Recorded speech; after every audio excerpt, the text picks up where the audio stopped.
неуспешно в Истанбул. Сега ще си търся багажа. Още не съм видяла на коя лента съм.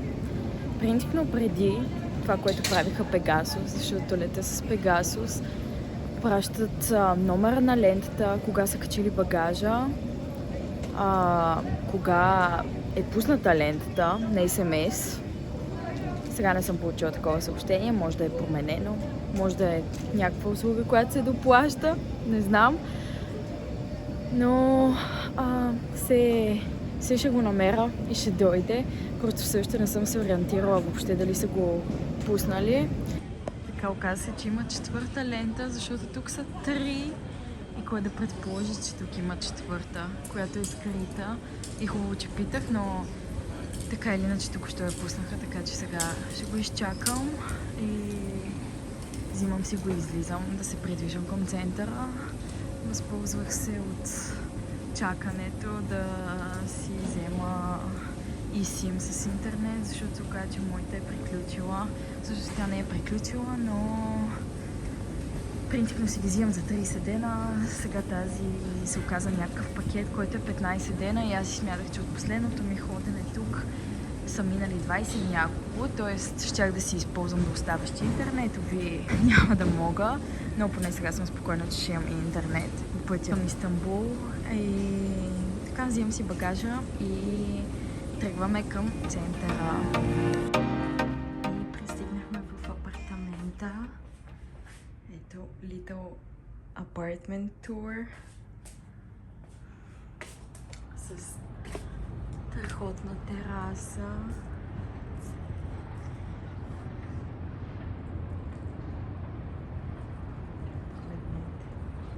В момента като за края на декември е достатъчно топло, че да може човек да седне преспокойно и да си изпие кафето тук преди да си започне деня.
Добро утро! Включвам се от следващата сутрин.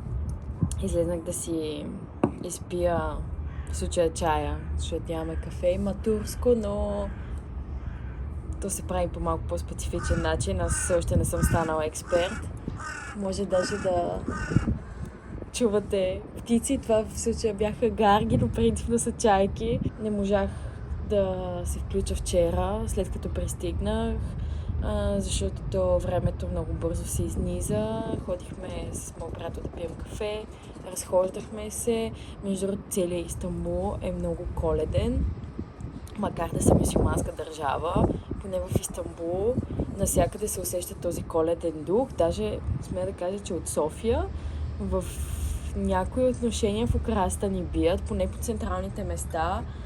Може би в крайните квартали не е чак толкова добре направено, но в централните части определено се усеща това празнично настроение и в заведения. Даже има такива заведения, които цялото им меню има коледна селекция с топли шоколади, в които плуват някакви такива коледни украшения, сладкишите са им направени така, продават коледни бисквитки, по улицата навсякъде се вижда някакъв тип украса. Тук е леко в американски стил, бих казала, по-натруфено.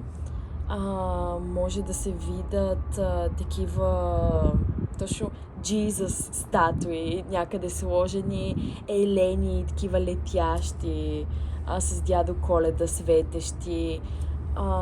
Бих казала, че са в такъв стил, не е съвсем изчистено, даже не ми наподобява на Западна Европа, които са, нали, също лидери в коледните украси и настроение.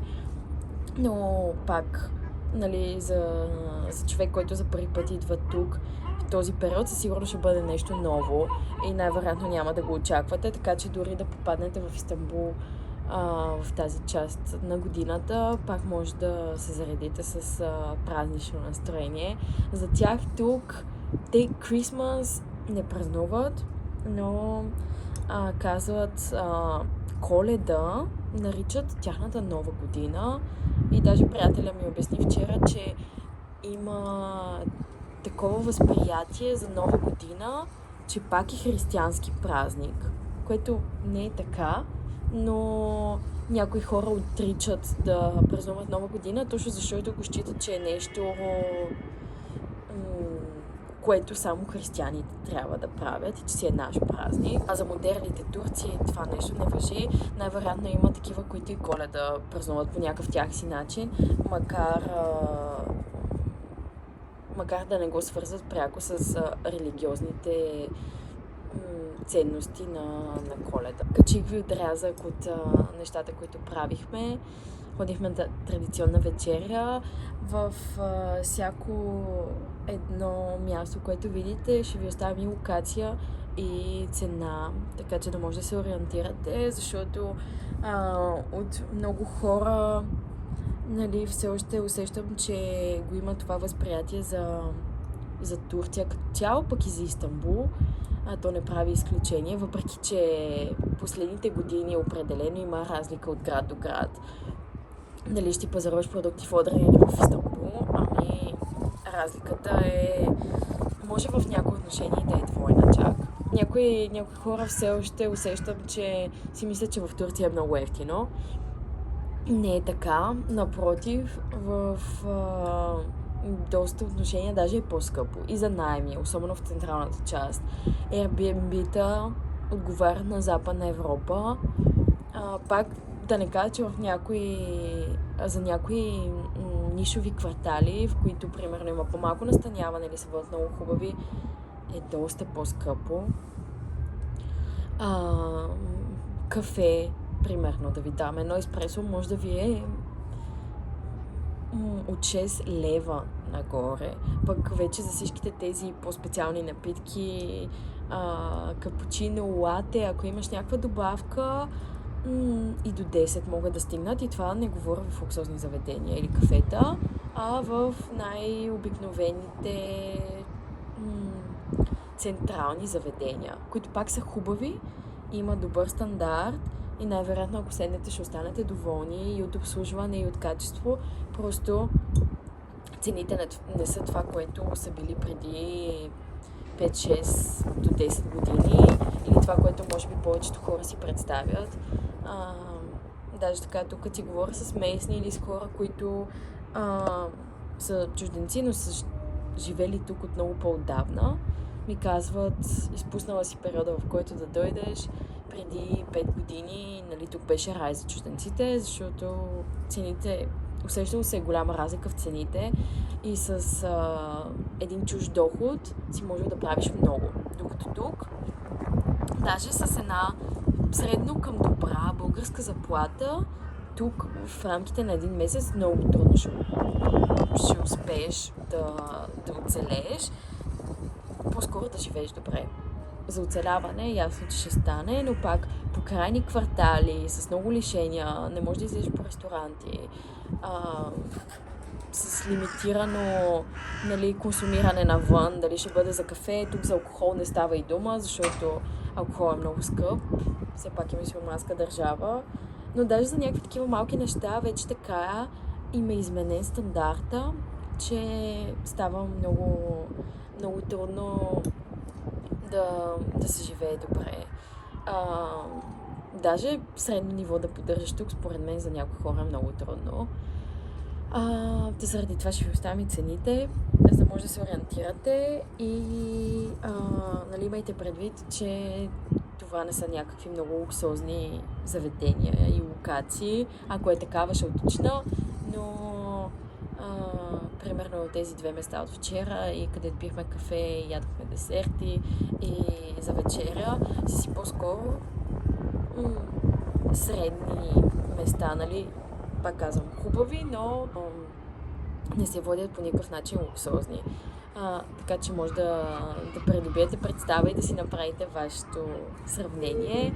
За днес нямаме конкретен план, може би ще ходим на закуска, ще ви покажа.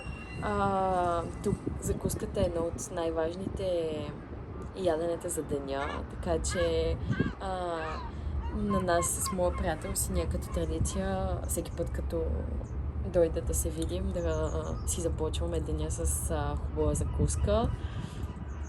Имаме си няколко любими места, така че сега ще видим на къде ще отидем. И после аз съм харесала едно кафе, което се намира в един дворец. То е малко по-скрито. Бях го открила случайно от един инстаграм рил, още преди 2022, преди 2 години, горе-долу по това време, и от тогава не съм се връщала. И то е в стил японска градина. Да ще видим как ще бъде сега, дали се е променил, дали ще ни хареса, дали ще останем, дали няма да направим някаква промяна в плана и вече оттам нататък ще бъдем с гъвкава програма, защото аз съм прекарала толкова много време тук, той си живее тук и нямаме такъв списък от атракции, които искаме задължително да посетим. И се водим по настроение, по това какво ни се прави, много често и по времето. Но, както виждате, той е слънчево, аз съм само с една пижама навън и ми е добре. Така че ще може да се възползвам от хубаво време, даже и за разходки. И така, ще видим какво ни предстои, как ще мине деня.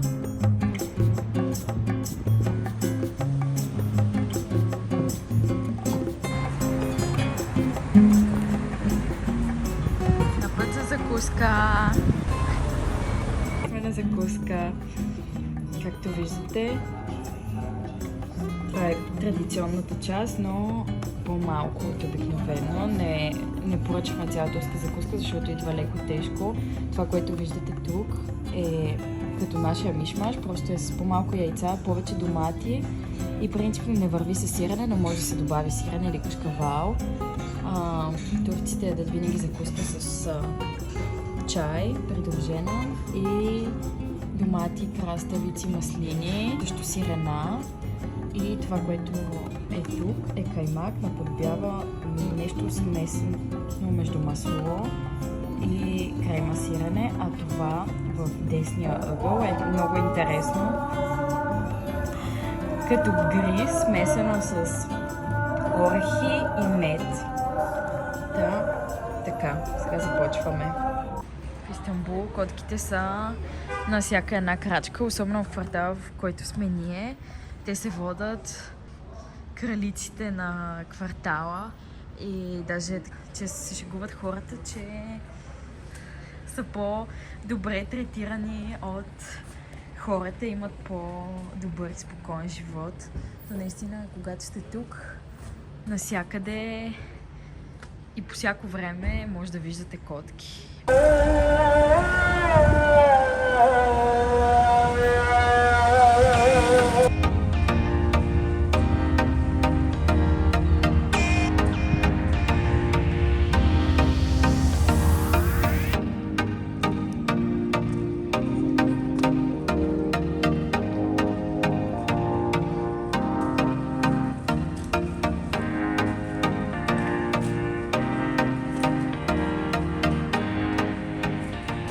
дойдохме до кафето, за което се бяхме говорили. Сега ще ви пусна и видео точно как изглежда. Много ми напомня на Япония, макар да не съм била там. И със сигурност го препоръчвам, просто имаше малко промяна от това, което до сега бях виждала тук. Както ви бях споменала, принципно се влиза безплатно. Ови, сега са го променили. Тук се опитат от всяко едно малко нещо да печелят пари, т.е.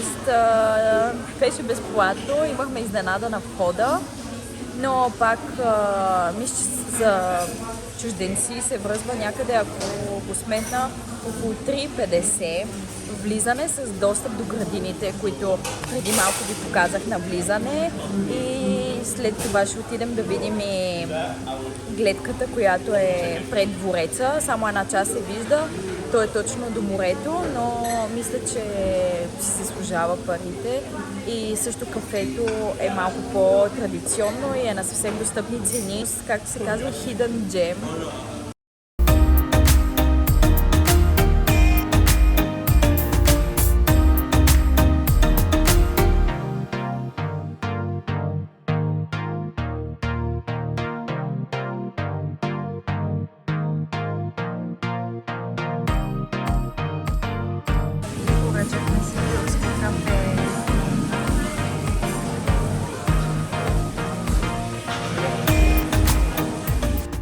Сега излезнахме от кафето и започваме да се разхождаме из градините и ще ви покажа как изглежда цялото пространство около кафето, защото е наистина като малко кътче от рая. Страхотно е направено и лятото е много красиво, и сега в един такъв топъл зимен ден също е много хубаво за разходка, даже за естетични снимки. Не е и препълнено, както повечето туристически атракции в Истанбул. Така че ако искате да си правите хубави инстаграмови снимки или така малко да се отделите от лудницата на Истанбул, със сигурност е хубаво място. Сега ще ви покажа как изглежда и останалата част от градината.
Банани, това е мястото за вас. Тук предлагат най-различни видове бананов шейк. И както виждате, винаги е пълно и се чака.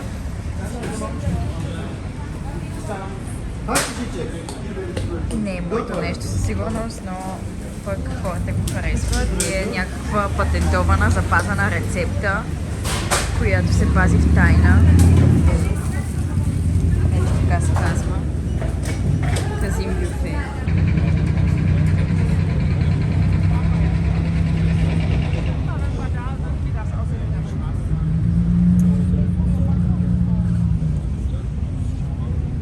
Сега си чакаме лодката, за да отидем до по-традиционната част на Истанбул, която ще се падне. Ето. Там. Ето май идва нашата лодка.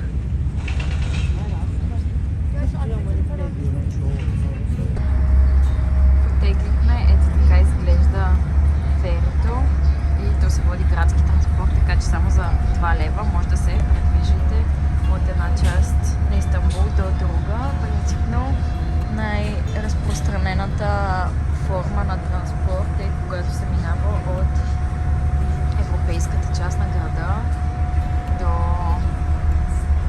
азиатската. Има вътрешна част, която е много добре поддържана, топло е и лятото е много приятно, когато се качите на горния етаж, защото много често те имат и отворена част, а също предлагат и всякакви такива сладки и солени изкушения, правят чай, кафе, така че си има всичко за едно хубаво пътуване. Ето още малко от гледката. Вижте какви гледки, то направо си е като туристическо корабче, защото се минава през най-различни гледки и забележителности.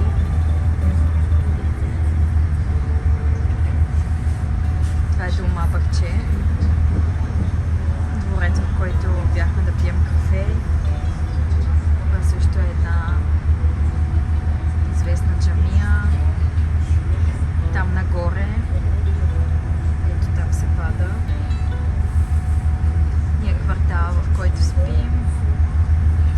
И ето за в рамките на един билет за градския транспорт какво преживяване може да получите.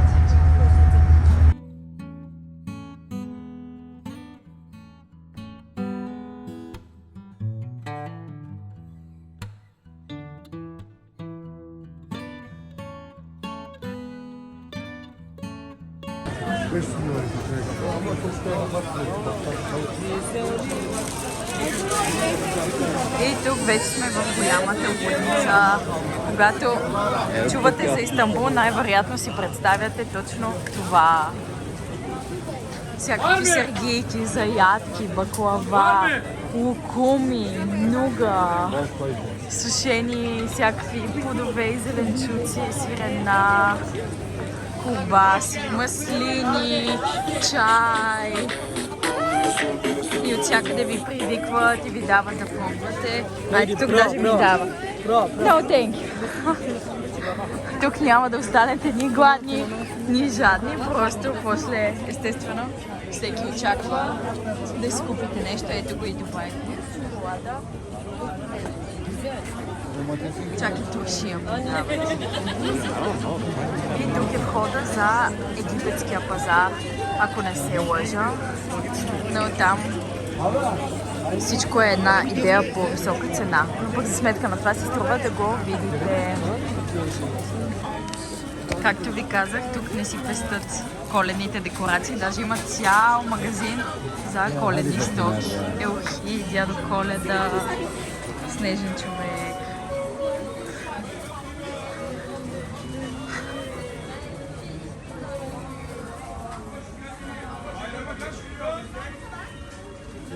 Като магазин за бомбонки, просто за коледни неща.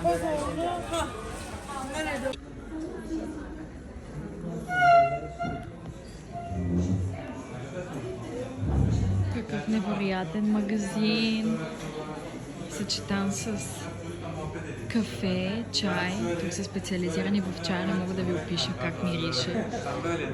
Даже не знам на какво. Мисля, че е на печено кафе, ако правилно се ориентирам. Това е на пазара в Еминьоно, един скрит пасаж. Погледнете.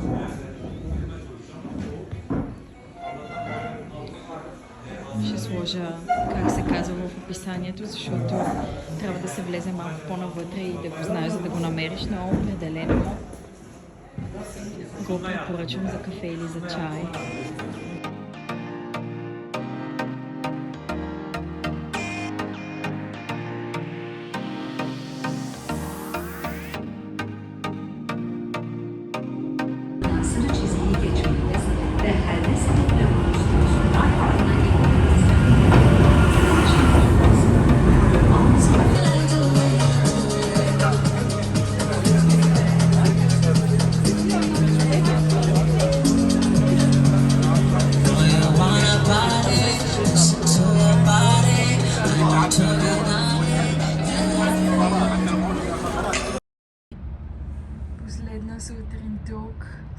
разправяме багажите и след малко трябва да се изнасяме. Както виждате, днеска не е същото слънчево и топло време. Всъщност пак е меко, просто валя много през нощта и все още се усеща така леко по-хладно и влажно, но пък ще видим, може да се разминем с дъжд през деня и все пак да успеем да се поразходим малко.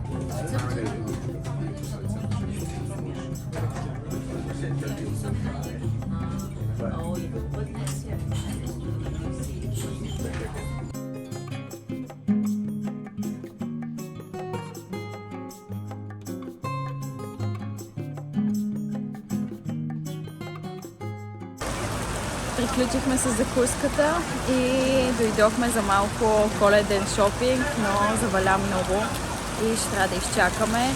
Но тук всичките са винаги подготвени. Сега ще ви покажа как вали и продават. Даже идват с вас и ви предлагат.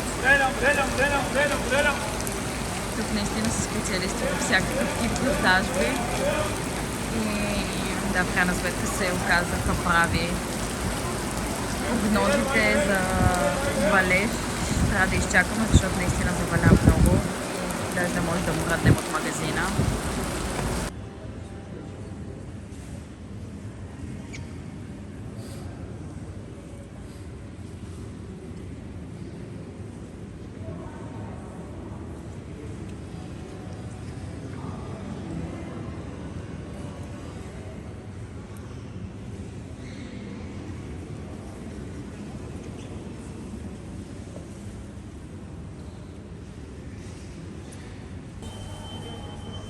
Както виждате, още едно коледно украсено заведение.